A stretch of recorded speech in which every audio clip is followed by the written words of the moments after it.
Firstly, may I thank you for taking the time to come out this morning. Bit of an early start for some of you, so I appreciate you making the effort to come out. There's some familiar faces in the audience, so thank you for coming to the events again.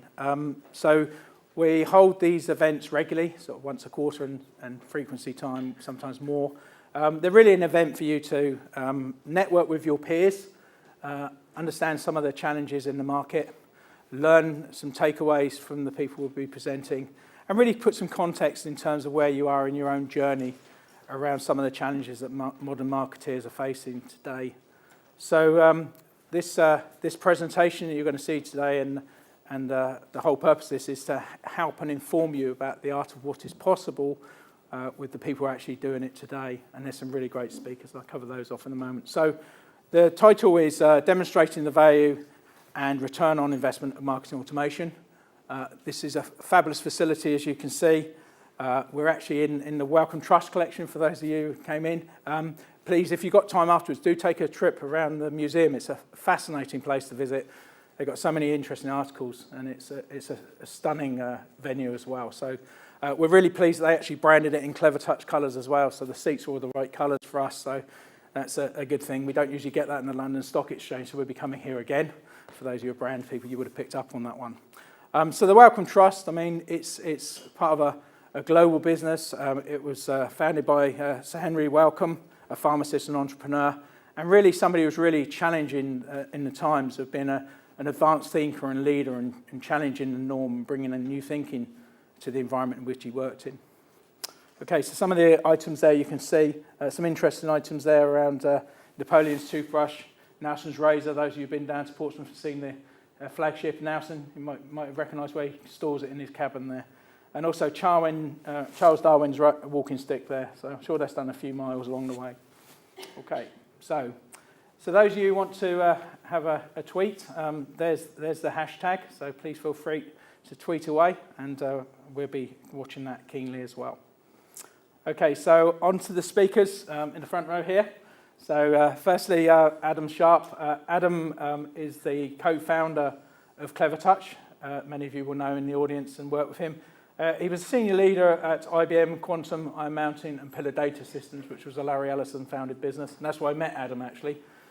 He's also a board member and fellow of the IBM, who actually promote a career in marketing, so he's a true marketeer. So you'll get a lot of value out of Adam's presentation today. There's a lot of insight and information there. We've also got Vicky from Marketo, so thank you very much for coming today, Vicky. And also Marketo co-sponsor here, so there's a number of Marketo folks in the audience here today who can help you if you want to learn more about the products and services that they offer. So please feel free to network with those guys. Vicky's held various senior positions in fintech and also in tech companies and for the last 15 years, and her previous role was CMO for a company called Deco. It's a great position. And Nikki's brought her knowledge and her skills to Marketo now, driving growth, developing the strategy for the European business, and boasting the revenue in terms of what she's bringing to the organisation to feed the sales teams here in Marketo. And then we've got Joe. And first I'd like to welcome Joe and thank you for making it this morning. Just a quick one there. So Joe ran the London Marathon on Sunday, so we're pleased that she actually made it here today. And she's looking great on it as well. So Joe actually raised over £3,200 for cancer now. So fabulous result. Thanks for that, Joe. Well done. So as well as doing marathons, we've known Joe for about a year and a half now, and she's been a marketeer with great experience in several large corporations in the publishing sector. And what Joe is she's a very highly skilled, engaging character who will drive change and energy into any marketing team. Very demanding, but very precise in what she wants to do. Very focused. We love working with Joe. It's great fun. So Joe's going to take you through a presentation where she will show you what she's developed in terms of her marketing strategies, how she's reporting and plans on managing multi-channel, but also some of the metrics and some of the challenges that her business has asked to demonstrate to the organisation and the CMO and the CEO. Okay. So the agenda. So you got me first up, and I'll be doing the perceptions of marketing value, And what we do there is before the event, some of you would have filled in a survey. We do this regularly, and it's really to get a barometer of what's happening with your own marketing. So it's your data. It's not something we've made up. It's feedback from your responses to the questions we put out. So I'll be going through those, and there's some quite interesting information that comes out the back of this, which in some cases were quite surprising and challenged our thinking about where people were. And then we're going to come on to Adam, and he's going to take you through a series of presentations about how businesses measuring ROI, and we're also going to disclose some information about our own business in the way we use our metrics and reporting to hold our own teams accountable for how we measure our success of our business. Being a services business, we're quite advanced in our thinking, and we take that view to the customers as well. And then we go on to Vicky, who's going to share with her learnings from what she's seen in Marketo thus far, and share some of the challenges and some of the metrics around that business and what she's been asked to deliver in the organisation. Like that, as you would imagine, so I imagine it's quite good. And then we're going to take a little break. Now, in the break, please do mingle amongst yourselves. Use it as an opportunity to meet your peers, share war stories, talk about people who are going to be on billboards in the Marketo conference, Emily, and share some of the learnings that you might have learned this morning. And then we're going to come back in afterwards, and then we've got the headline act, which is Joe. And then we're going to close and have Q&A. Anybody who has any questions, we'll do a wrap-up at the end of the session. Okay. So, as I said earlier, this is information that's according to you. So the question was, what is the number one thing that your C-suite are looking from the marketing department? And when we look at the results there, I mean, these are the questions here. Driving change and innovation, marketing generate leads for sales, marketing to contribute more revenue, and then marketing to provide greater insight into the market, and then marketing to focus on brand and creative aspects. We were somewhat surprised to hear that, according to the C-suite, you're looking to generate leads and revenue, and that comes out clearly in the presentation given to us. So it's good that that's what the C-suite are looking for, and that's what you're delivering back. Okay, what does marketing ROI mean to you? And we got a good response here. Clearly, the number one is ROI to you, the ability to track leads from source to sale. And we've seen a real change in the market here, where if we had asked that question a couple of years ago, it would have been all about brand and awareness and content and creative, and content was king. So we're seeing marketers now becoming more data-driven, and actually those leads and sales are starting to become a thing that people are picking up on. And so that's there's a clear leader there in terms of what you're having to do. Okay, and what does marketing report on today? And there's two clear clusters responsive. So there's always going to be the top line vanity metrics, if you like, the click-throughs, the opens, who's looking at our content, what's happening in the market, website visits. But if we look at the main three there, they're really into lead generation and in terms of managing what the contribution is across the business. So again, we're seeing a change in the aspects there from what we would have seen maybe a year ago. And then, despite your perception on what marketing return on investment is, not enough of you are able to report back to the business of what you need to. So there's a real gap in terms of your ability to demonstrate that value back to the organisation. So that's something that hopefully you'll be able to take away from today, that it's not just about vanity metrics that the board are looking for, it's more insight and the ability to take that data and use it in a productive way. And, and because of the lack of technology and pressures day to day, we find that people are having to use the marketing automation tool to drive that efficiency and get those results and automate some of those processes. And also, we found that, in terms of a strong leadership team, they will be looking for marketing to provide that insight and that analysis. Okay, marketing is seen as a significant driver of business performance inside of your business today. Surprising results considering the influence marketing had. So if we talk about the three stages of marketing, from being a subservient service provider to sales, I'd say that in my past career where I've been a sales director, I've definitely seen sales and marketing teams, one being a colouring and crayoning department, the other one being the guys that drive the revenue. That's massively changed with the digital engagement that people are seeing now. So what we're seeing now is that you want to be seen as an equal provider in the business and somebody who brings new insight and new analytics and reporting and proof points to the organisation. And being treated as an equal respected provider of information to the organisation and providing sales with that insight and business intelligence that they just can't provide on their own without tools that you give them and the reporting. Also, we want to make sure that marketing is seen as a brand that's challenging. They're not just sitting on what they're doing today, they're changing and innovating new behaviour. And they're seen as a department that's driving change and innovation across the business.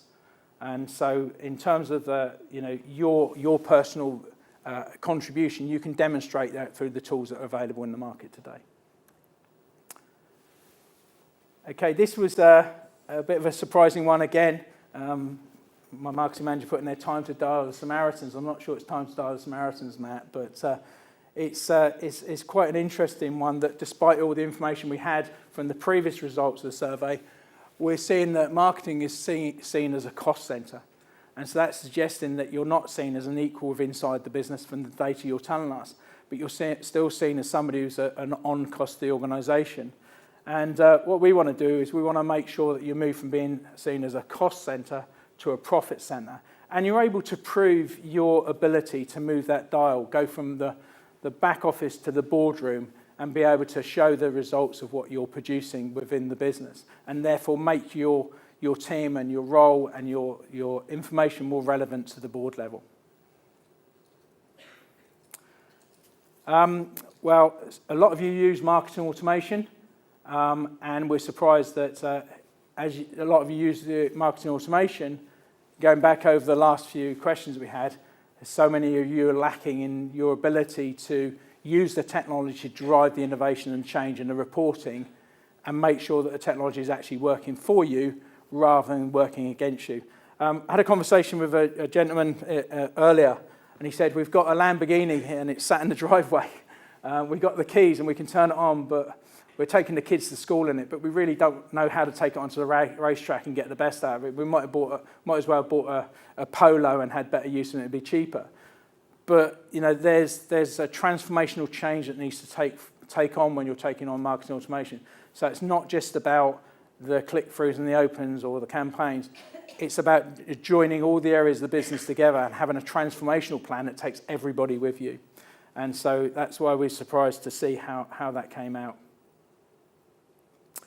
Okay, and that's probably why you're here today, to learn more about those insights, and the people here representing will give you those insights and the ability to see what's happening.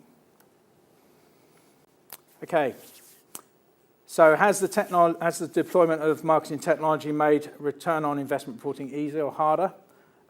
Good news is it's definitely a positive step forward here from the results you see. Definitely made it easier, and that's a great thing. There's still a few of you who are not sure, but we're seeing that change in terms of the market perception of how these technologies can change. And certainly we're seeing organisations use other supplementary technologies to add to the richness of their data, things like Power BI and Tableau and some of the reporting tools that we're seeing IT use are sometimes being adopted by the marketing automation teams as well. So please, at the end of this, there is a Q&A on the tables there. Please do fill them in and add to that story as well. This is always an interesting one with marketers. I think I spoke to one sales guy in the break, and sales is all about deal inspection, deal reviews, working where the pipeline is, and how do your sales function use CRM. From my own experience, I'm a salesperson. Salespeople tend to be ill-disciplined.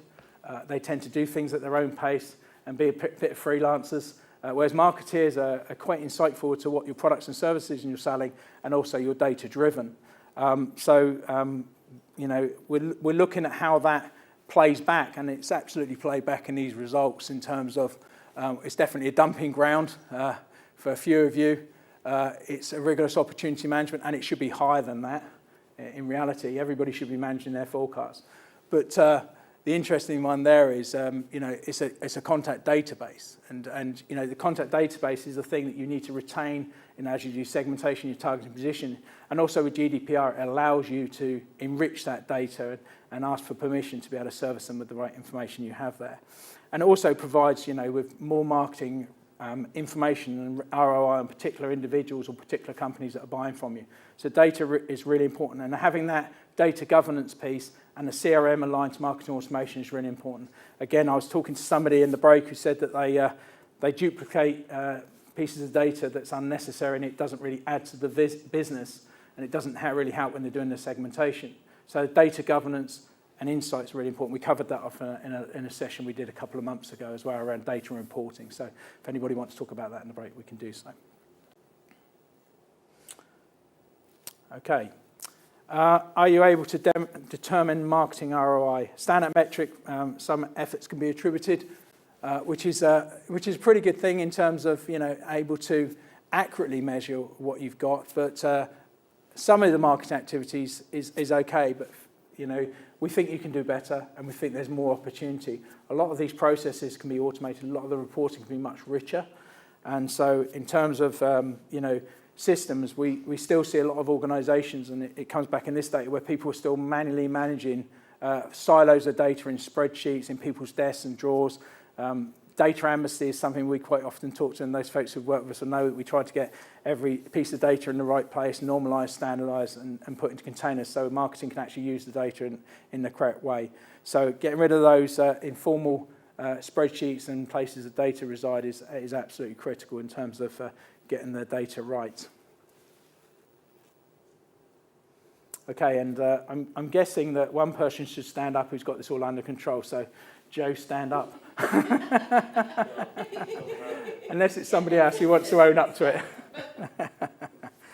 Fabulous. Okay. This is an interesting question, and I think it's it's really important that we understand the results here. So, if marketing didn't exist, what would be the impact on revenue? For us, the majority of people, believe that, some impact would be measurable in parts, which is a good result, but you really want a whole view of the funnel. So we want to see that getting higher in terms of results. That's something that you can certainly be improved as you start to look at your business processes and start to get those campaigns really working for you and getting the reporting right. But I think the more worrying thing is that then, you're not sure you can measure it. If you're not sure you can measure it, you then can't demonstrate your value. So being able to demonstrate the value of marketing is really important in this world of change. And also, when budgets get squashed, you want to show that marketing are actually contributing to the revenue numbers and actually making a difference to the bottom line and making that dial move forward for marketing and sales, and not just seen as a cost centre again. So hopefully after today, and we reanalyse the results and we come back in a year's time, there'll be some different stats that come back to us. So it'd be interesting to see some of your perceptions at the end of this process. So that's me. So thank you very much for that. So I'm now going to hand over to Adam. Adam, if you'd like to come up. Thank you.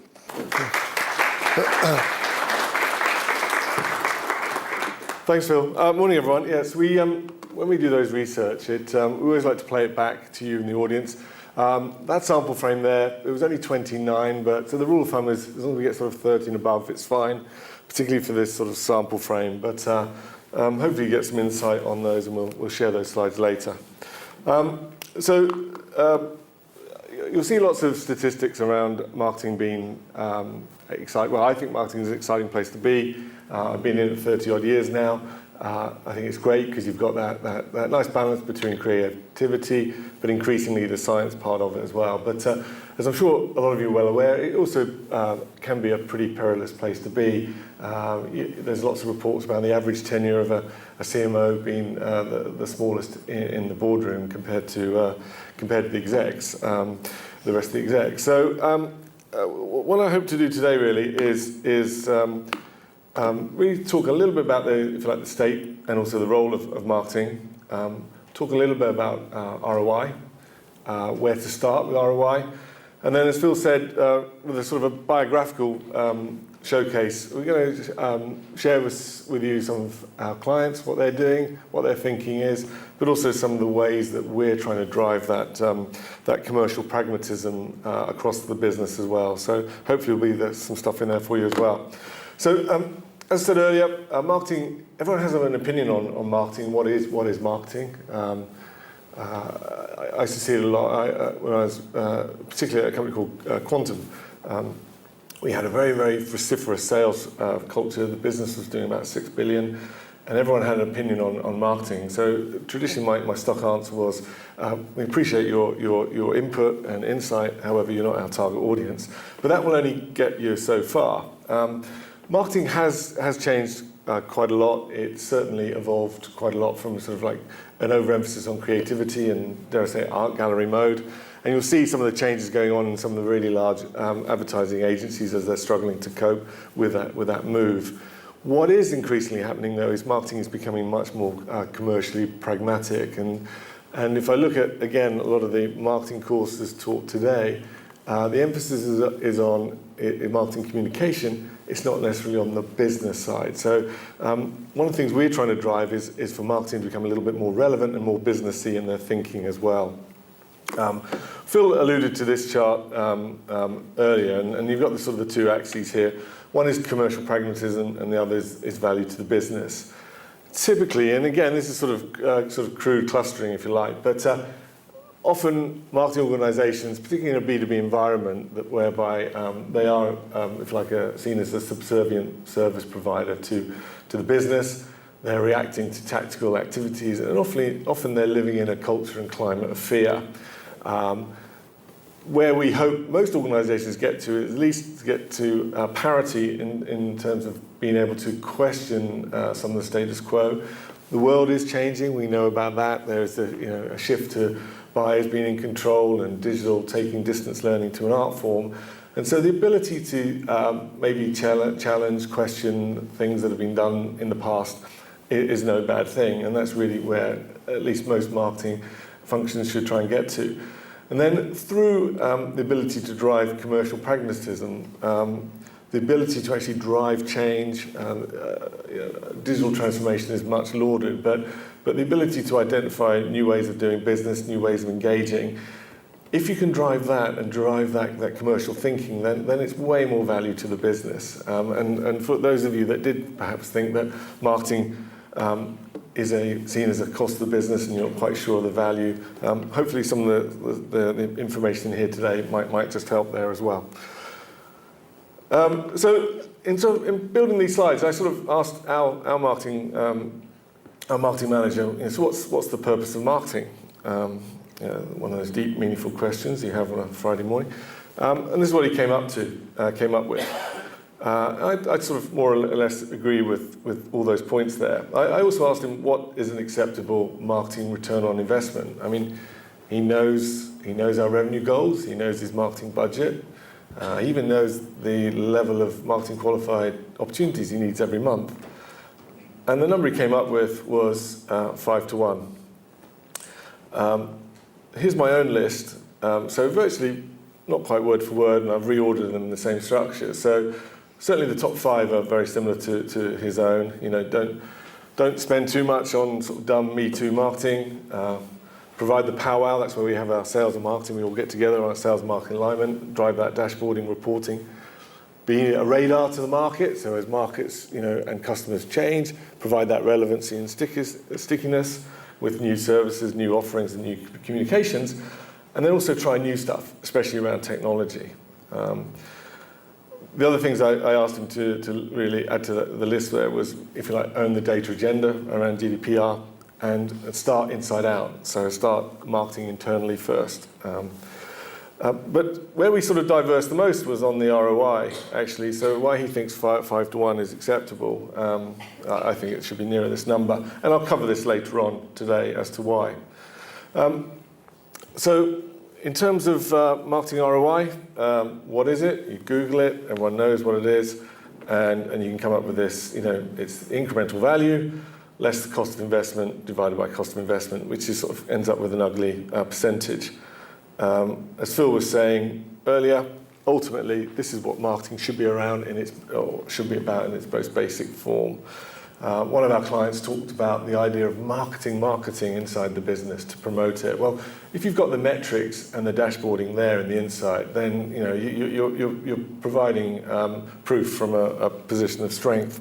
But that, as I say, I think that should be the ultimate goal of most businesses as well. In terms of what is a good MROI, well, in most businesses, unless you've got really, really massive margins, a 3-to-1 is going to be, you're not going to make any money on that. 5-to-1's okay, and I think 10-to-1 is probably a little bit healthier, but again, different markets for different things there. So where to start is you start looking at driving your MROI inside your business. Well, how many of you can actually address and answer this question? Was our campaign profitable or not? So it does really start at the campaign level. One of the reasons why we love marketing automation quite so much is the ability to put assets in a coherent order and make them programmable. So we tend to start on the right-hand side, as you can see it, same as me, with workflows and try and drive always-on campaigns. And what this delivers is actually depth into the funnel. So the days of just awareness and thought leadership are no longer sufficient for marketing anymore. So trying to build that depth into the campaigns is a good start. Probably one of the best exponents of this is VMware. They're a virtualization software company, multi-billion-dollar. All their campaigns start with an ROI target of 20-to-1. In actual fact, some of their creative agencies are paid and golden geared according to the ROI. So they're pretty rigorous in their workflow design, their content and asset collections. And if they beat they trial the campaign. If they beat it, they rinse and repeat it, often in 17, 20 languages just in Europe alone. And many of their campaigns actually exceed ROIs of 50-to-1. If any of you have got the Marketing Automation for Dummies book, you can read about some of their case studies in there. So why MROI is a good place to start at the campaign level. I also think it's as I say, it's necessary, but it's not sufficient. It's a start, but it's not enough, because if you only focus at the campaign level, it orientates your thinking towards transactional activities, one and done. It doesn't look beyond the year. There's no real incremental improvement, and that's what marketing often is about, setting that baseline and looking for that improvement over time. And it tends to focus on the campaign rather than the customer. So with that in mind, this book came out quite a few years ago. It was written by a guy who set up a CRM consultancy many years ago called Loyalty.com. And on the subject of loyalty, this book, All Consumers Are Not Created Equal, he started questioning the role and importance and dare I say the targeting and selection of customers going forward. So for this, we actually used our own baseline data. In the last 9 years, we've worked with we have 369 different organizations. And here's the revenue contribution of those organizations to us. Now, obviously, there's a little bit of primacy factor here in that customers that start earlier with us will spend more money. But it sort of does highlight how the 80-20 exists, only it's probably 95-5. And I'm sure that's probably quite similar in many of your organizations as well. So maybe start with MROI at campaign level, but why not look at it and think about customer lifetime value as well. Okay, so how to move it on a little bit. I was listening to a podcast on big data, and I love this quote. It was some chap out of the University of Texas. He said, "Our ability to capture data far exceeds our ability to interpret it." And that's absolutely spot on in this world of marketing we live in. If you're wondering what that graphic is there, that is a snapshot of one of our customers' customer data, data sets segmented by job titles. So you can probably count those up, and you'll find there's many thousand there. So not necessarily targetable, or the ability to do much with it is pretty minuscule. And the problem, I think, with this issue really is that I think as marketeers we get very easily distracted. We like the fun stuff, the creative stuff, but also this world that we live in and work in can be a little bit chaotic, and we're also looking for the next fashion item. Frankly, you might think being in the marketing tech world I'd be a huge advocate of the MarTech and the tech stack. I actually think it's causing marketing massive amount of problems at the moment. We tend to be a bit of a fashion industry. A couple of years ago it was all about big data, then it was about ABM, predictive, machine learning, and so on and so on. And this causes organizations to not think very clearly.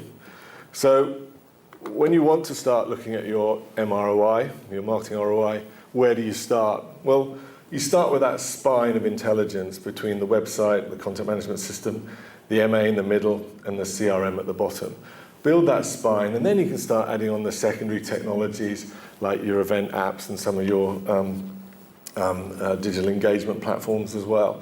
But it really starts with that spine. Get that right, and you've got the basis. So implementing marketing automation, hopefully you've sort of seen there's two reasons for doing it. First one is you can build programmatic campaigns at scale. Second one is it provides that gap in that marketing spine. So what can you actually achieve in year one? Well, I think it's very achievable to get your campaign and funnel thinking right. Even within implementing the platforms, within 3 months or so, you should be wireframing the dashboards you take to the business. If you try and articulate lead scoring or bidirectional syncs to your CRM, most people are going to glaze over. And it's not going to help your careers or help the understanding of what marketing automation can do for a business. This is one of our clients. They work in the software world. This is their marketing dashboard that they started to deliver within 12 months. You'll see it sort of picks up some of the social aspects as well. It looks at campaign activity on an incremental scale. They're managing their opt-ins. They're a little bit precious. They're managing double opt-ins here as well. But they're getting a sense of understanding and a coherent dashboard of their marketing and their role and their contribution to the business. They also obviously have the obligatory funnel because they are in growth mode. But what's quite interesting at the top there is that they're actually looking to track marketing influence and marketing generators as well. As I say, this is all super achievable and I think is something that marketing should be looking to do within 12 months. Taking that debate, you're getting to that point where you can actually question and look at the business and add value to the business as well. In year two, really I think the agenda should be around committing marketing to driving a percentage of the business. Now it does impact, or it is impacted whether you're a channel-based business or whether you just go direct and so the weightings of percentage contribution will change, and also the nature of your business and so on. But having a figure in mind is, I think, quite powerful. And really driving the sales and marketing alignment agenda is key as well. And I'll give you an example there as well. Again, when we work with clients, we typically talk about the 8 business reasons for doing MA. And sales and marketing alignment is normally number 1 or number 2. As I say, Phil covered this as well, but ironically, the biggest issue in driving commercially pragmatic marketing thinking is around opportunity management. So as Phil showed with the numbers there, most CRM implementations today really are extensions of the Rolodex, or often the dumping ground of data. So again, implement the MA, it forces that debate on where is the master-slave relationship between that data and where it exists, or sometimes coexists. But unless the CRM system is used for rigorous opportunity management, then ironically, marketing cannot really show that full contribution to revenue.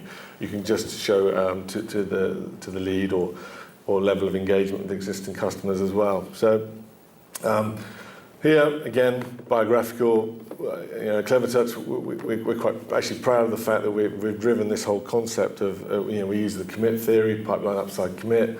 Why anything? Why CleverTouch? Why now? That is endemic in our organisation, and we're very, very rigorous about it as well. And we need to be if we want to show the value of marketing. So, ask yourselves, is yours a data-driven culture? We sort of have a simple view. This is my Tableau dashboard that I've set for my home page now. And it's a few charts. I'm going to show you one or two of them today. Our thinking is that we really want to drive that data-driven culture, the use of dashboards all the way through in the organization. It's the quickest, best way of engaging all our employees and the fastest way to get them thinking commercially, in a commercially pragmatic way as well. So if I just focus on that top chart there, this shows you a little bit about our marketing and our sales function together. So this is taking data from our marketing automation system and our MRI and our CRM.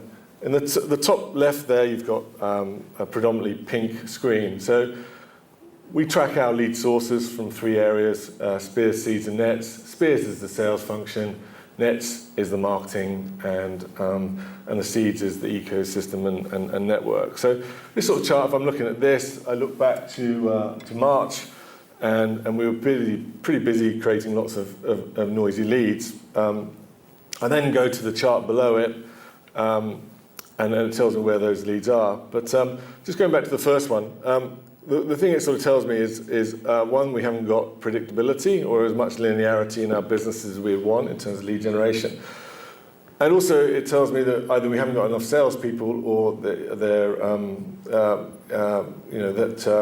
just not focused on generating targeted outbound activity, and we're very marketing reliant. So do we need more salespeople? That's a good debate. Down the bottom there, this really emphasized the closed-loop nature of the interrelationship between MA and CRM, the ability to return opportunities to marketing if they're not quite ready, to qualify them through. If there's lots of blue showing up here, that's when we get a little bit focused as a business. So it shows that lean, real-time nature of managing it. And then on the other side of the chart, you've got our MQ. We tend to talk about MQAs, actually, marketing qualified accounts, rather than leads, because of buying committees, if you like. But we're looking at the average time to drop as well. We know if someone comes back to us as their existing customer or through word of mouth, that sales process is much faster and leaner. One of the big metrics we also look at is that conversion ratio up the top there. So if you don't know that ratio for your business, I'd really encourage you to sort of seek it out. And rule of thumb is 10-3-1 is sort of norm.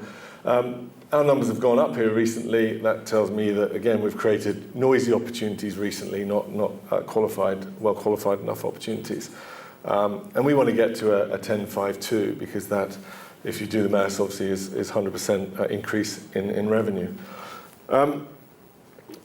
What's real time to us? Well, again, we actually manage our revenue forecast management, linking both systems together on a daily basis. So these are the various lines of our revenue, and we can see which parts are ahead of plan or behind plan. And it's something I'd really encourage you to think about. Again, we don't react, but it means that we don't have to rely, well, we do react, but we don't react frenetically and too tactically, but we do watch it all the time. And the great thing about this is we have more or less driven spreadsheets out of the business, which is also one of our reasons for doing this. And also on any device as well. So again, a lot of your executives will be mobile and portable. They'll want that information wherever they are as well. Again, just driving that data-driven culture.